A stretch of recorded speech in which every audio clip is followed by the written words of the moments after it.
যুদ্ধাপরাধী বাংলাদেশ জামায়াতে ইসলামীর অসংখ্য সম্পদ ও ব্যবসা প্রতিষ্ঠান রয়েছে। সারা দেশে ছড়িয়ে থাকা এসব প্রতিষ্ঠান থেকে বছরে শত শত কোটি টাকা আয় হয়, যা তারা দলের শক্তি বাড়াতে কাজে লাগায়। সন্ত্রাসী কর্মকাণ্ডে জড়িত থাকার দায়ে গত 28 জুলাই সরকার জামায়াত শিবির নিষিদ্ধ ঘোষণা করেছে। এমন প্রেক্ষাপটে প্রশ্ন উঠেছে, জামায়াতের ব্যবসা প্রতিষ্ঠান পরিণতি কি হবে? অর্থের উৎস এবং সাংগঠনিক শক্তি বাড়ানোর সুযোগ বন্ধ না করে শুধু দল নিষিদ্ধ করলেই সুফল মিলবে কি? বরং এসব সম্পদ রাষ্ট্র ও সরকার বিরোধী কর্মকাণ্ডে আরও বেশি মাত্রায় ব্যবহারের আশঙ্কা রয়েছে।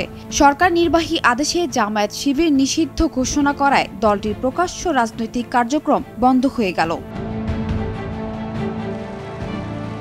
তবে বিশ্লেষকরা মনে করেন, ক্যাডার ভিত্তিক এ দলটির প্রকাশ্য কার্যক্রম না থাকলেও তারা একেবারে নিষ্ক্রিয় হয়ে যাবে এমনটি ভাবার কোনো সুযোগ নেই, বরং নানা ছদ্মবরণে রাজনৈতিক কর্মকাণ্ড অব্যাহত রাখার চেষ্টা করবে।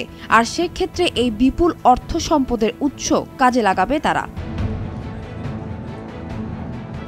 বিভিন্ন তথ্য বিশ্লেষণে দেখা যায়, জামায়াতের অর্থনৈতিক মেরুদণ্ড হিসেবে পরিচিত মীর কাসেম আলীর নেতৃত্বে 80-র দশকে গড়ে উঠেছিল একের পর এক ব্যবসা প্রতিষ্ঠান। এর মধ্যে Islami bank, Ibne Sina trust, Diganta media, Keari লিমিটেডের মতো প্রতিষ্ঠানগুলো অন্যতম।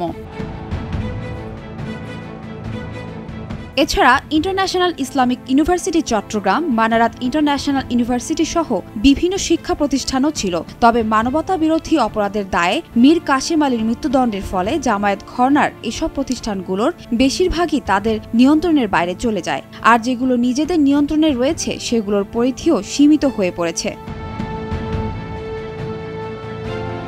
মূলত 80 দশকের শুরুর দিকে জামায়াত সংশ্লিষ্ট বিভিন্ন ব্যক্তি ও পেশাজীবীদের উদ্যোগে গড়ে ওঠে শিক্ষা, চিকিৎসা সহ বিভিন্ন আর্থিক প্রতিষ্ঠান, যার পেছনে গুরুত্বপূর্ণ ভূমিকায় ছিলেন মীর কাসেম আলী। তবে সারা দেশে ভিন্ন ভিন্ন নামে জামায়াত নতুন নতুন প্রতিষ্ঠান গড়ে তুলছে। ফুড প্রসেসিং, কৃষি শিল্প, সুপার শপ, রিয়েল এস্টেট থেকে শুরু করে নেভিগেশন ব্যবসায়ও তাদের অর্থলগ্নি রয়েছে।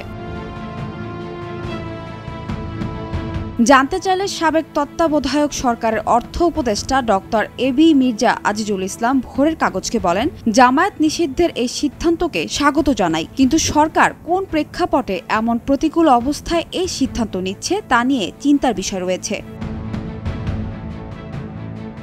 তিনি আরও জানান, জামায়াত নিষিদ্ধের ফলে প্রকৃতপক্ষে বাংলাদেশের রাজনৈতিক দৃশ্যপটের তেমন কোনো পট পরিবর্তন হবে না। তবে জামায়াত নিষিদ্ধ হওয়ার পর আরও শক্তিশালী ও জোটবদ্ধ হয়ে সংগঠিত হওয়ার চেষ্টা করবে।